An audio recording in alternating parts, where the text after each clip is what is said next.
Good morning, everyone, and welcome to our lecture on really one of the most fascinating and universal topics in social psychology, the whole idea of interpersonal attraction, liking, and loving.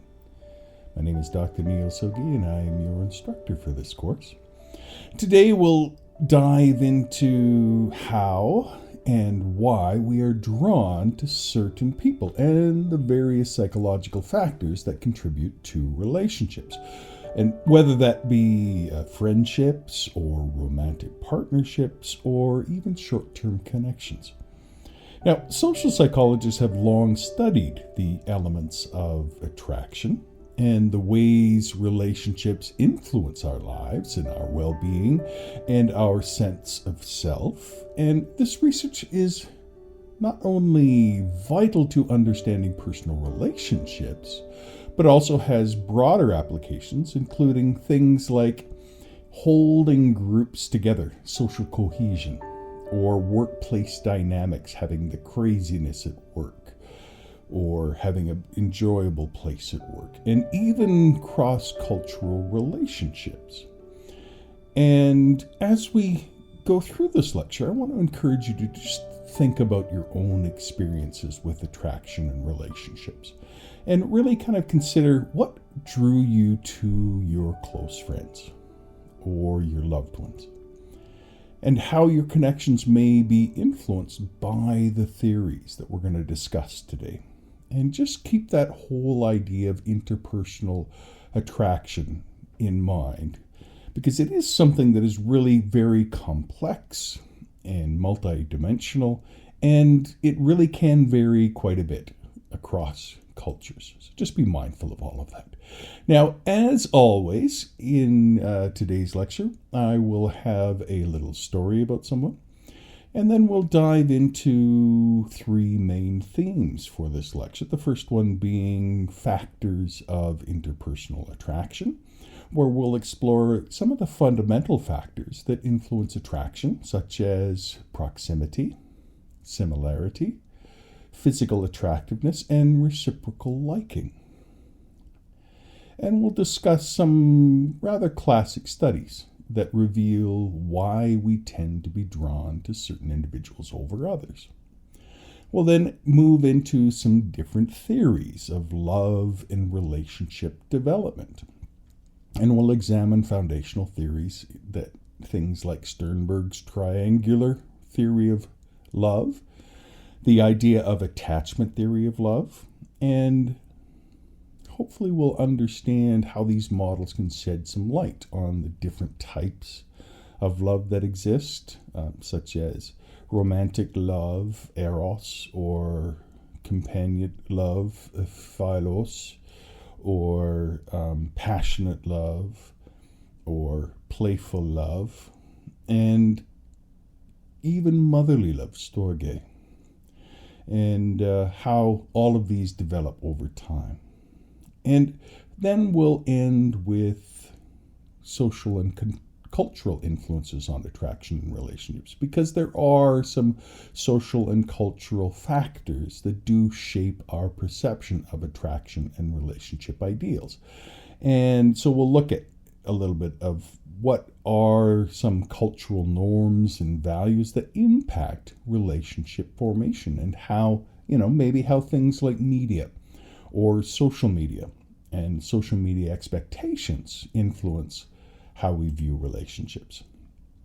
But I want to start by introducing you to Dr. Elaine Hatfield, someone who has spent a lot of time exploring interpersonal attraction and love, and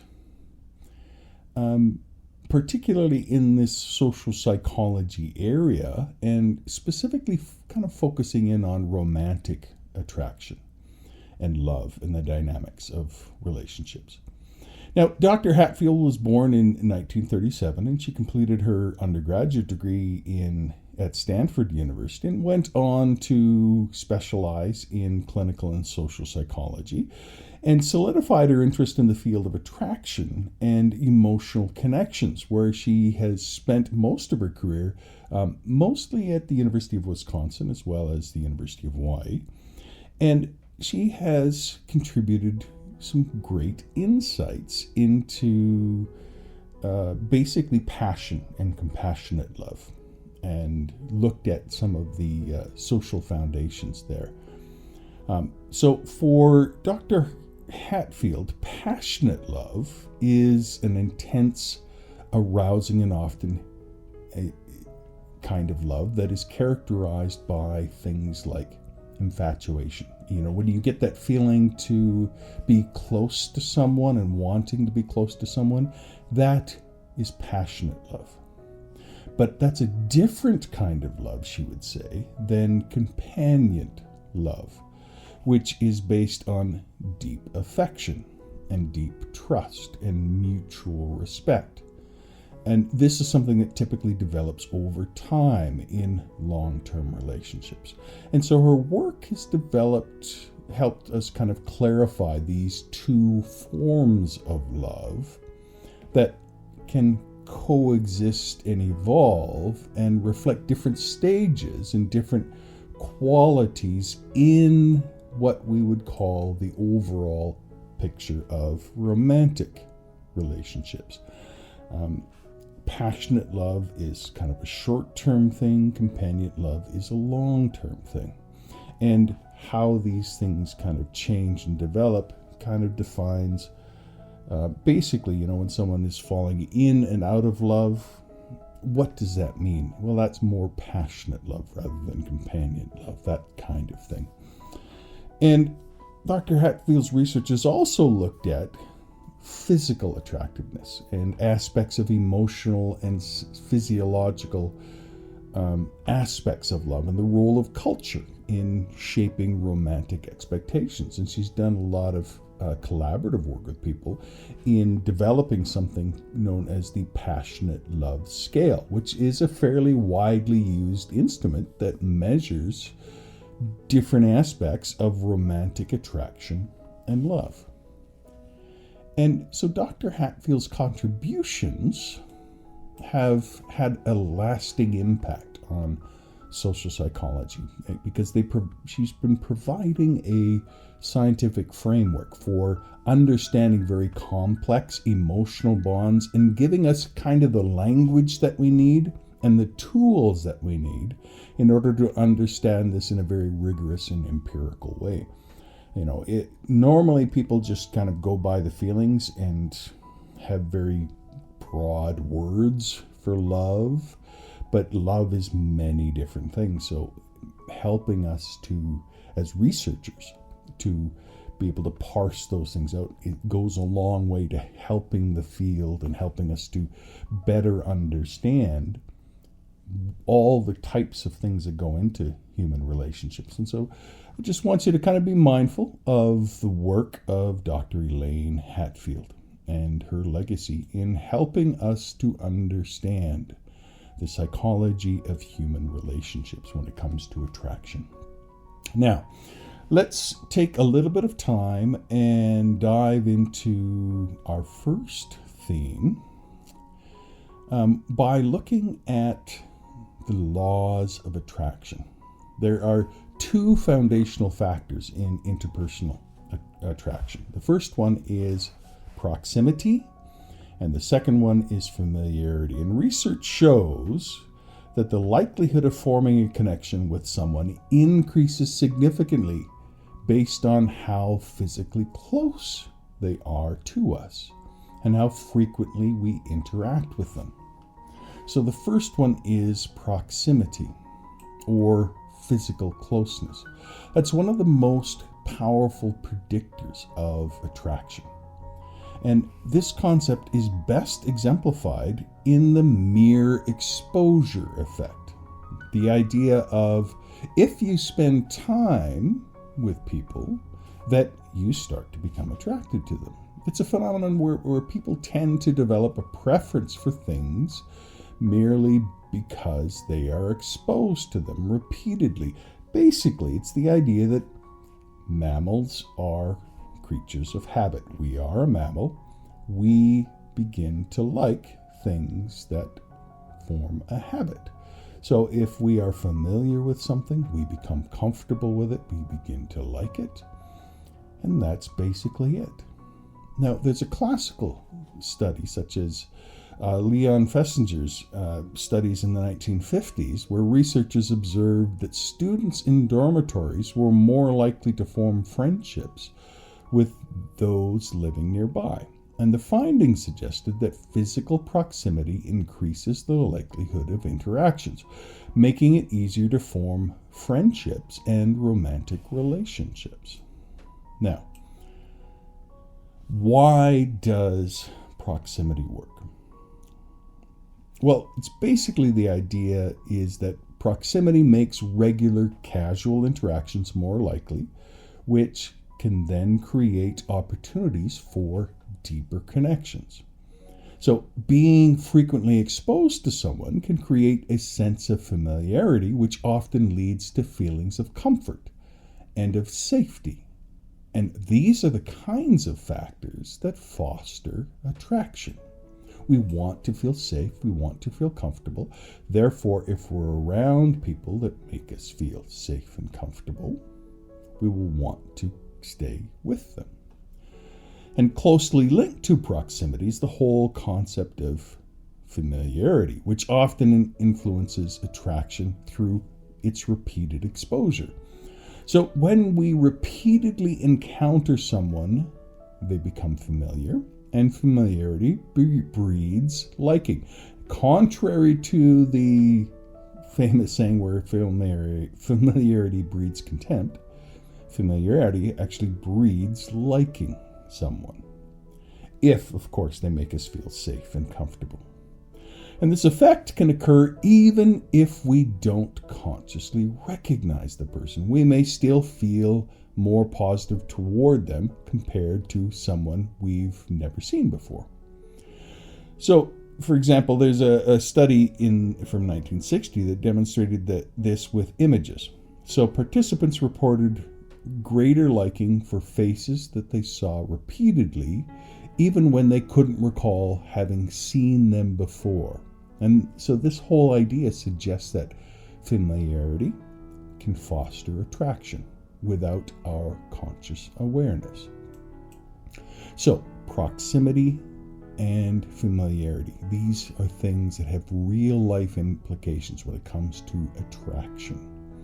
These are key factors. But in our digital age, the whole idea of proximity, quote unquote, has been taken to a broader meaning. So online platforms allow for people to interact frequently, even at great distance. However, repeated exposure, whether in person or online, still plays a crucial role in building attraction. Now, another powerful factor in interpersonal attraction is the idea of similarity. And so here, research consistently shows that we are drawn to people who are similar to us in various ways, whether that be attitudes and values and interests or even personal traits. And this whole phenomenon is often summarized by this whole saying, birds of a feather flock together. So similarity is birds of a feather flock together.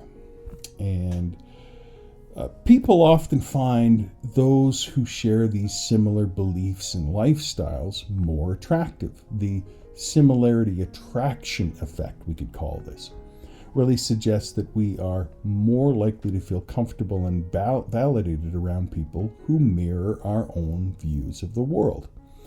When someone shares our preferences or our values, we feel understood, which fosters trust and connection. Now, there's different similarity in different kinds of ways. So, for example, having shared opinions like an attitudinal similarity or having shared values or political beliefs can lead to strong attraction. And these tend to align because they create a sense of unity and mutuality and understanding.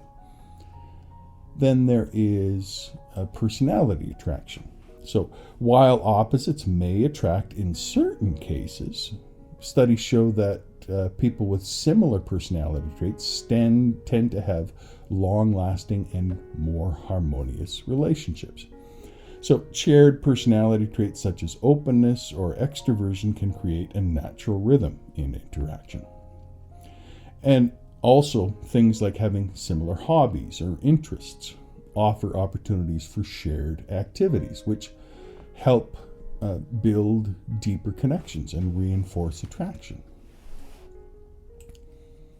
Now, we can kind of ask, why is it that similarity works?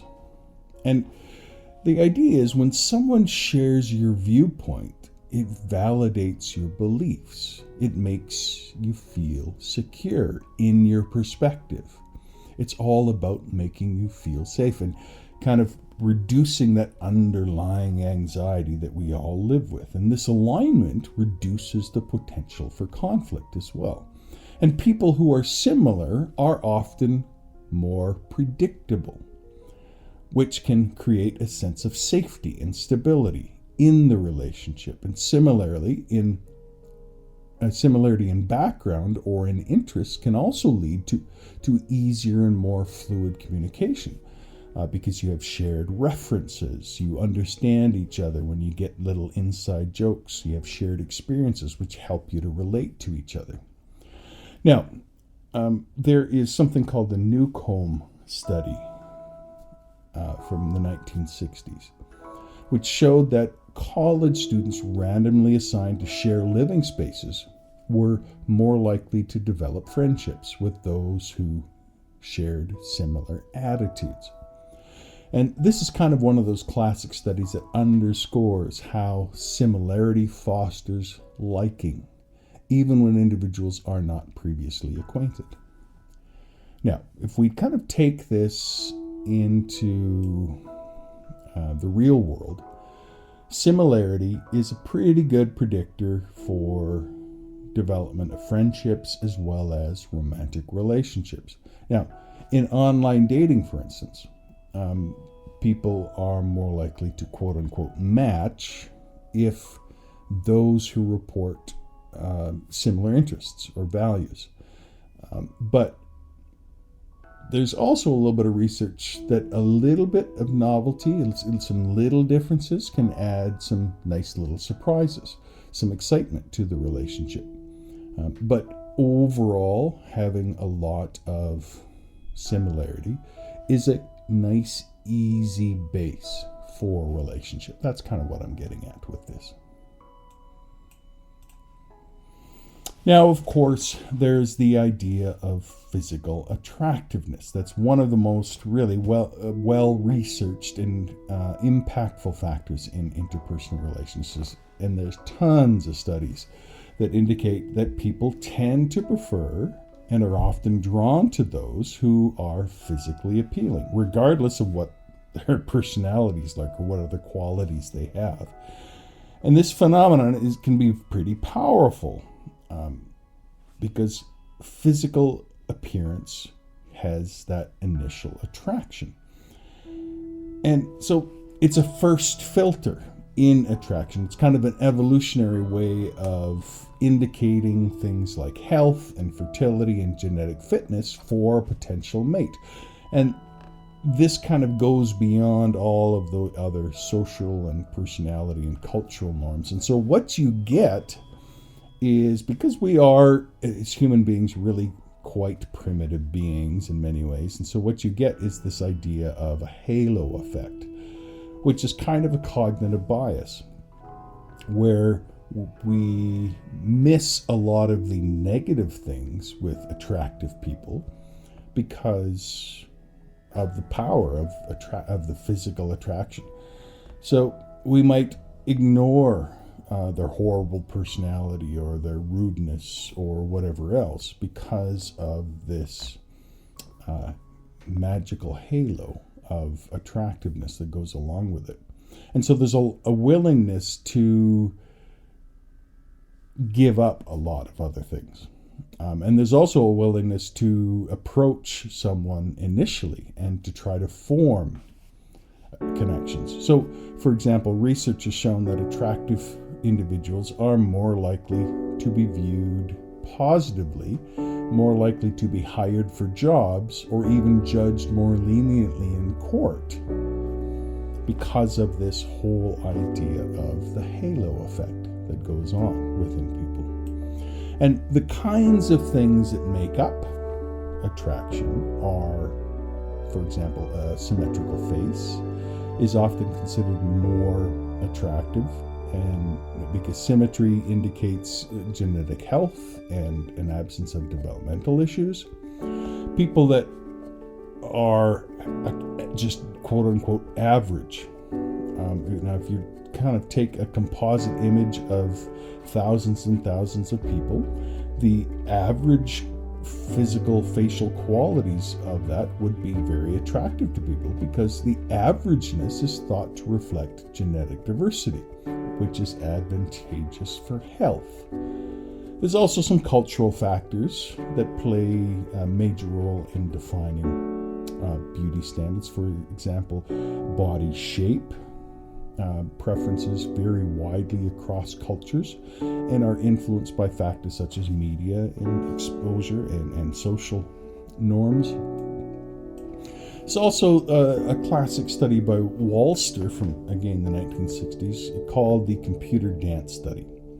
And this really kind of demonstrates that physical attractiveness was the strongest predictor of whether participants desired a second dance, even outweighing factors like their personality compatibility or their intelligence.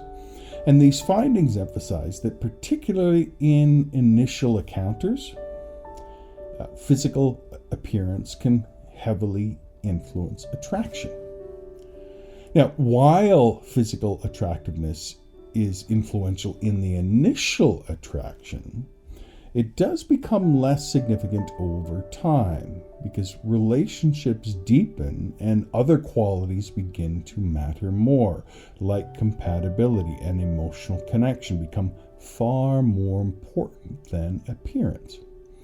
And physical attractiveness does not predict relationship satisfaction or longevity. So in real life interactions, physical attractiveness can create some advantages and some biases and help people get off in different ways and take advantage of those things, because people that are deemed attractive can experience some social advantages.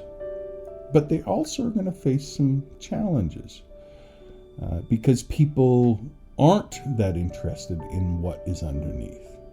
So if someone still is very intelligent and has a great personality, that might actually get missed in some professional associations because people are unaware of that halo effect. Now, the opposite is also true.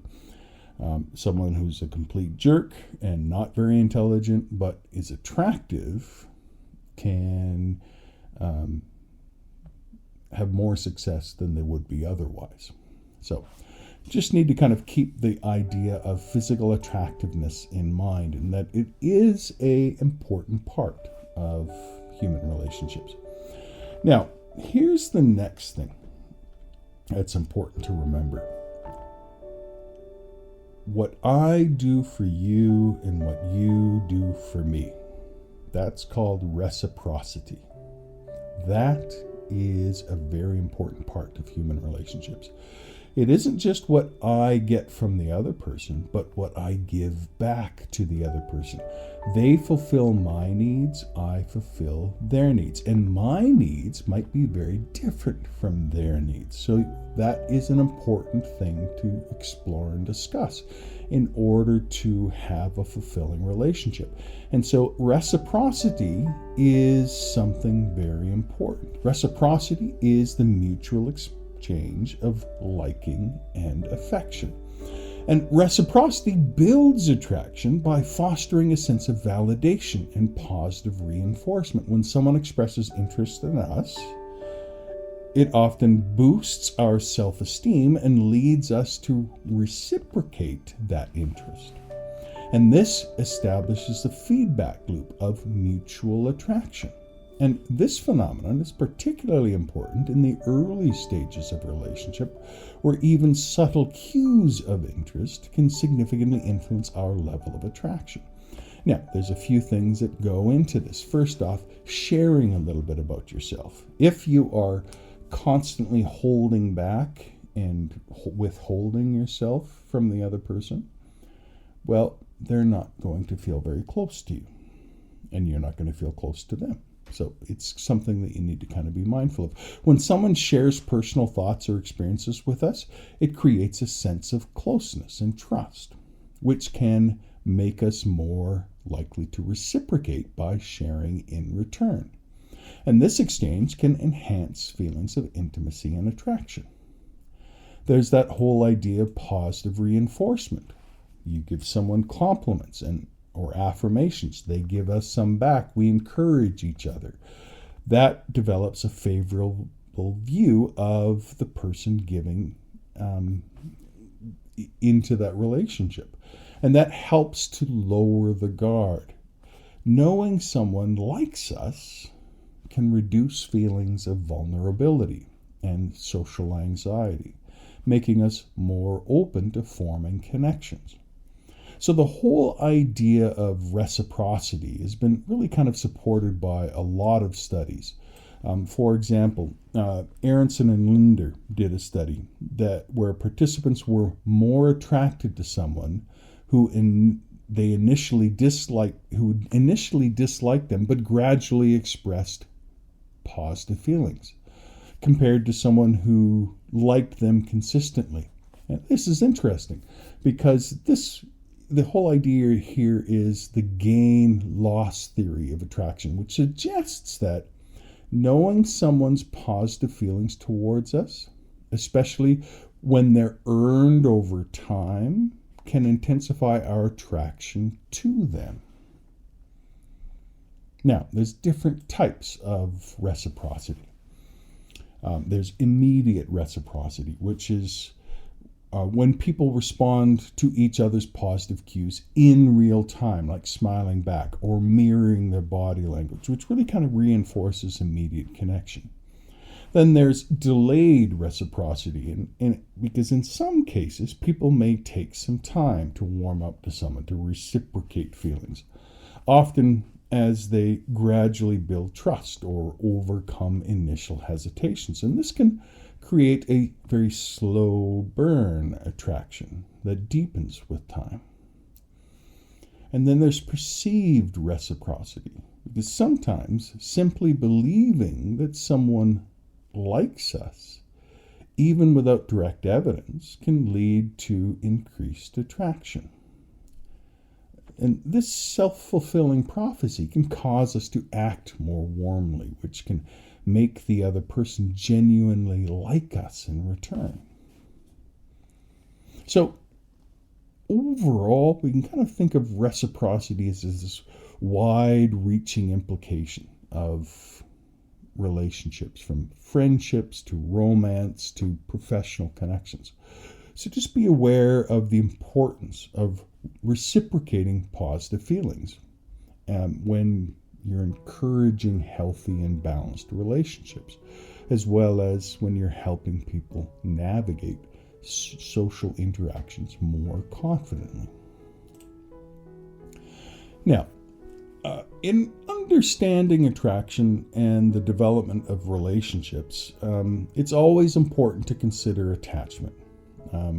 That whole feeling that was developed by John Bowlby and Mary Ainsworth, that idea of attachment theory, which describes how early bonds with caregivers shape our expectations and behaviors in adult relationships. Attachment styles influence not only who we are drawn to, but also how we behave within those relationships. Now, I want to kind of walk through the different types of attachment. First off, there's what we call secure attachment. And that's where individuals with secure attachment style generally feel comfortable with closeness and intimacy.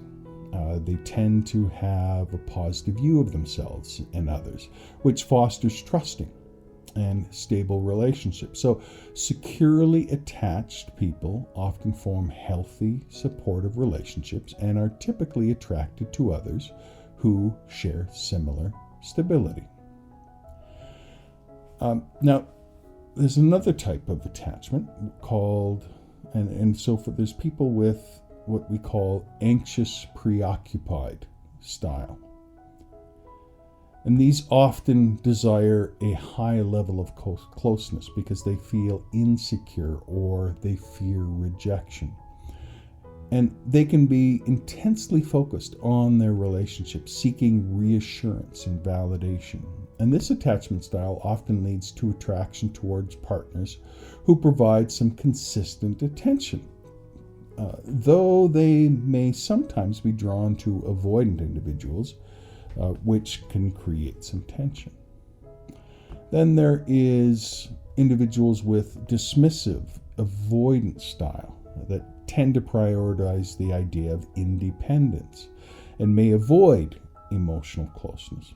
And they might be uncomfortable with intimacy, often keeping potential partners really at arm's length. And attraction for avoidant individuals is often directed toward people who respect their need for space, although they may sometimes attract those with an anxious attachment, which is going to result in some relationship conflicts. Then there's people with fear avoidance style, and they often experience conflicting desires for intimacy, but also a fear of being hurt. And they may want closeness, but struggle with trust. So this is kind of a disorganized attachment, which leads to this kind of push-pull dynamic in relationships. And they may be drawn to partners who are nurturing and understanding, but really kind of maintaining stable relationships can be a bit of a challenge.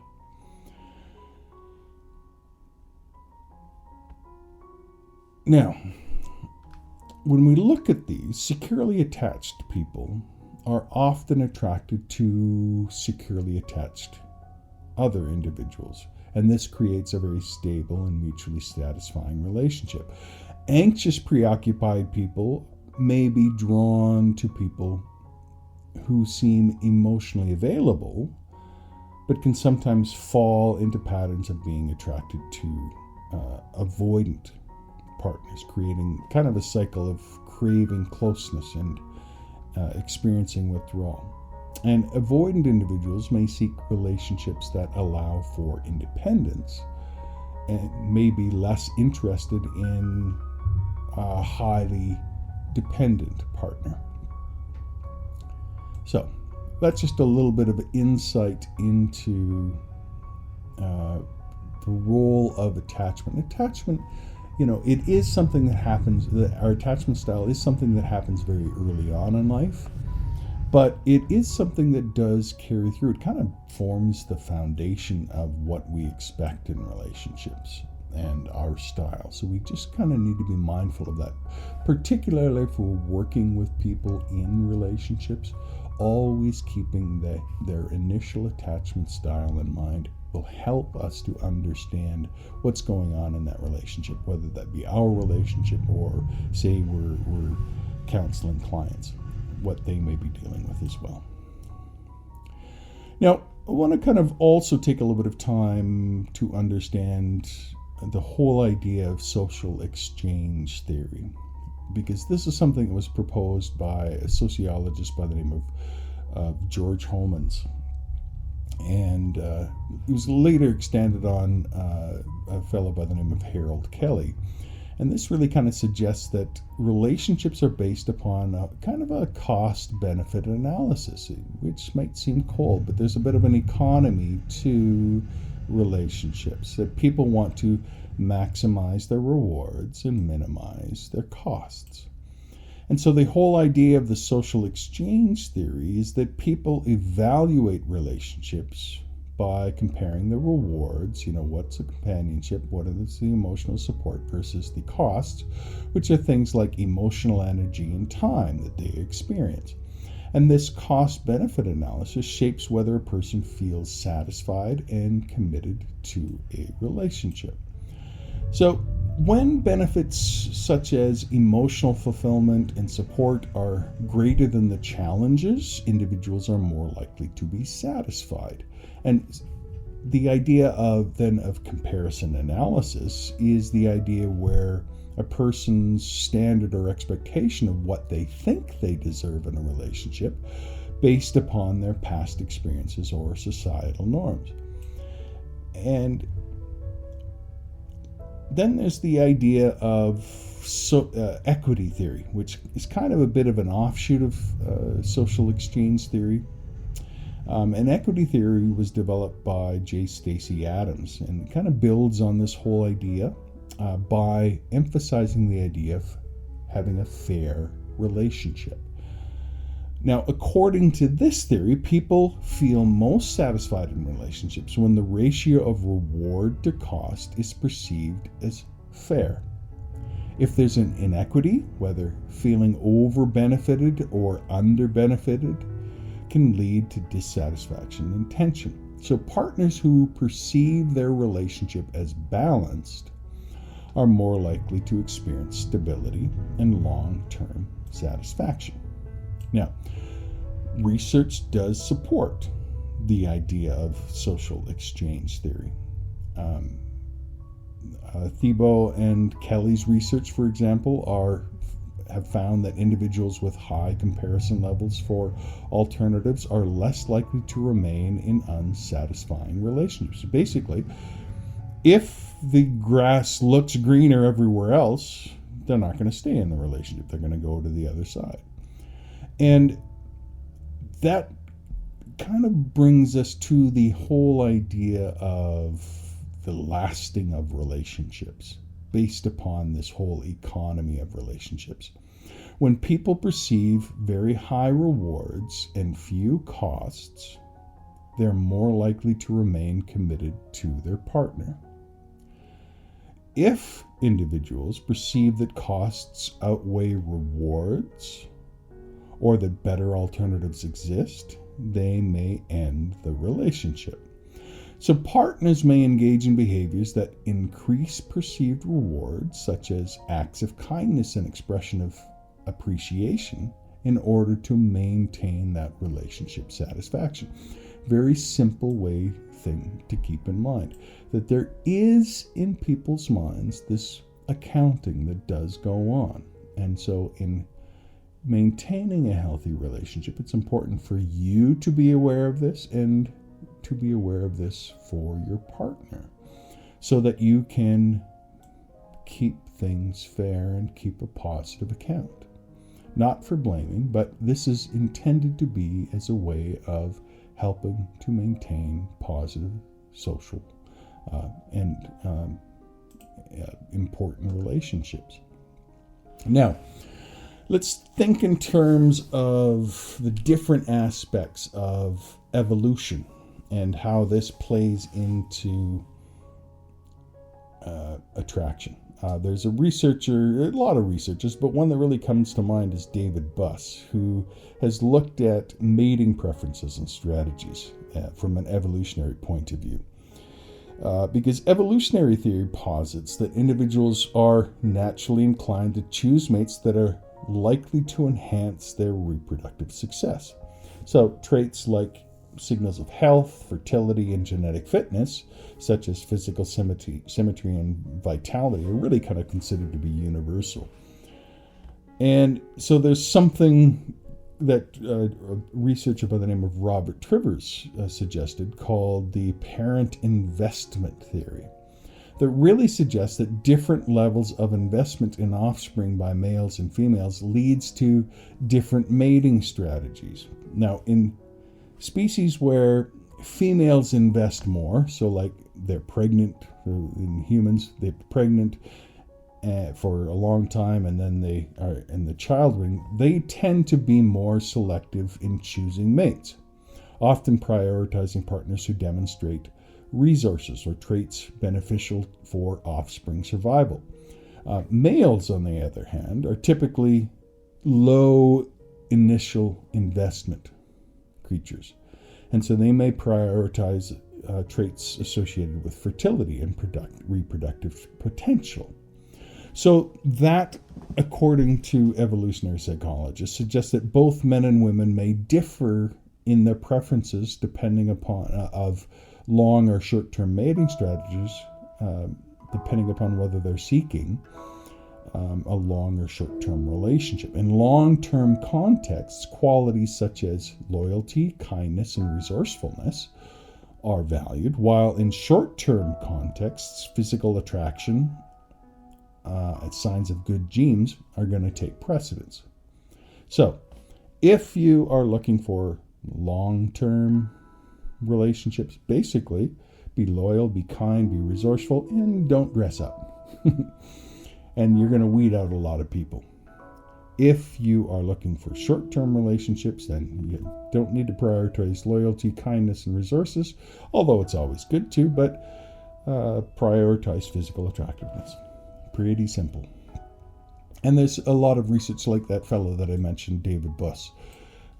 His research does kind of bear this kind of stuff out. And now if we were to translate this evolutionary stuff into modern terms, we get some very interesting things that happen. So in the modern age, where we have a lot of technology and a lot of economy and that sort of thing, high social status becomes a more important thing. High status individuals that have lots of resources tend to be, males specifically, tend to be more attractive to women because it aligns with the idea of resource-based attraction, which can be very important. And so, in general, men that get richer as they get older become more attractive to women. Whereas if we're to think in evolutionary terms, from a man's point of view, because they're more interested typically in the initial attraction, the kind of market economy for women kind of peaks at about 29 years old. So from there, it tends to decrease, where men's economy of attraction tends to increase over time. So just something to kind of keep in mind based upon that evolutionary theory. Now, let's talk a little bit about opening up to others, the whole idea of self-disclosure. That's really the act of, sharing a little bit about yourself with someone else. This plays a crucial role in deepening attraction relationships because it's about building trust. When you create an environment of openness, allowing individuals to feel trusted and valued, you build a closer connection and build strong, meaningful relationships. That is about reciprocal disclosure, and that is about vulnerability and authenticity. And this kind of ties in with the whole idea of what we call social penetration theory, something that was put forward by Altman and Taylor, where the idea is that self-disclosure really kind of is the glue that holds relationships together. Now, according to this theory, self-disclosure typically begins with some very superficial information and gradually moves towards more intimate details as the relationship develops. And this progression, often visualized like peeling layers off an onion, allows people to form deeper bonds over time. And so there's different stages that you might want to think about when you are getting to know someone. There's the exploration phase, where you are just exchanging kind of what's interests and hobbies and common interests. And then there's the exploratory stage, where you become more comfortable with others and you start to share your personal feelings and opinions. But you're still avoiding deeply personal topics. And then there's the affective stage, where you start to share your private feelings and experiences. And there you start to create some really strong emotional bonds. And then finally, there's the stable stage, where you feel so comfortable discussing almost anything that there's a deep trust and intimacy that gets established there. So, very interesting aspect of social self-disclosure. Now, I want to take a little bit of time and explore culture and cultural influences. There's a lot of different cultural norms and expectations and influences, not only when people find that people that are attractive, but how they initiate, how they maintain relationships, how they perceive relationships.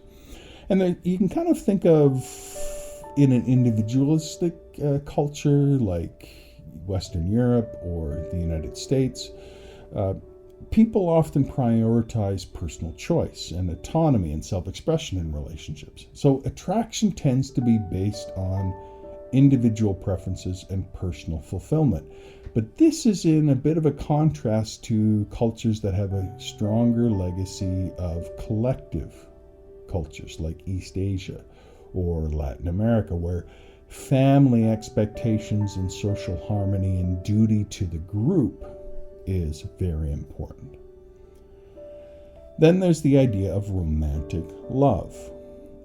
Very important in Western cultures, that you're seeking a partner that you have will fulfill your emotional and romantic needs. But in a lot of cultures, that kind of marriage is utterly foreign. That marriage is, romantic love is not a prerequisite for marriage in, say, India, for example. But it's about the rest of the family seeing this person as being supportive and compatible for you. And interestingly enough, if you're to compare love marriages versus arranged marriages are far more successful, and as far as longevity at least, than are romantic love marriages. So it may be that our Western world has gotten something wrong with the idea of the love romantic marriage. There's also differences, of course, in roles of men and women in relationships. So that can affect attractiveness, because you have that whole economy. If you live in a very egalitarian culture where the shared roles and partnerships, where equality is emphasized,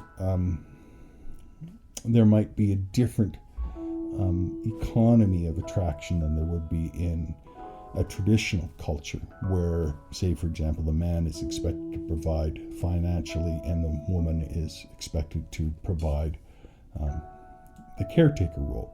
So all of that is going to play into the whole understanding of what defines attraction. Now, on this point, I want to kind of touch a little bit on the role of media and globalization, because as globalization and media exposure increases, cultural boundaries around attraction and relationships are shifting significantly. Western ideals of romance, often depicted in traditional media, movies, TV, are influencing relationships expectations worldwide. And this can kind of create a blend of cultural norms where traditional values coexist with newer globalized ideas about love and attraction. I remember the first time I went to India, one of the main things people wanted to talk about was, I was there for business, but people were more interested in what's this whole idea of a love marriage. It just seemed so strange, because the people I was working with, they're like, well, my dad's interviewing for my wife right now, He put an ad in the local newspaper, and then women would respond, and he never got to meet his potential wife. His father would do the interviewing instead and kind of decide on who would be a good fit. And by all accounts, it all worked out great. So they're just different things in different cultures. but how all of that has changed over time. Now, to kind of close out this lecture, I want to just highlight a few key themes for you to keep in mind, and then the question that will likely be on the quiz.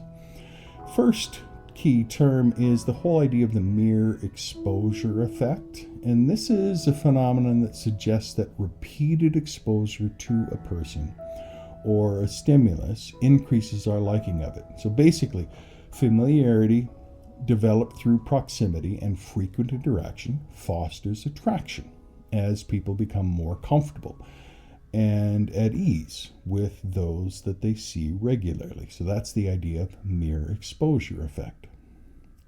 Then there's the idea of reciprocal liking. And this is the concept that refers to that whole tendency to like someone more if we know they like us. So reciprocal liking creates a positive feedback loop, reinforcing attraction and encouraging deeper connections as individuals feel validated and appreciated. And then finally, the whole idea of attachment theory. Attachment styles really kind of describe patterns of behavior in relationships that are formed based upon early caregiver interaction. So we have our secure attachment, we have our anxious preoccupied attachment, we have our dismissive avoidant attachment, and we have our fearful avoidant attachment. And each of these is going to influence how individuals approach the ideas of intimacy and trust and closeness in relationships, and what closeness actually looks like in that relationship. And then finally, let's close with that multiple choice question for the quiz. Which of the following best describes the halo effect in the context of interpersonal attraction? And I would suggest that it is B, the assumption that an attractive person possesses other positive qualities such as intelligence or kindness.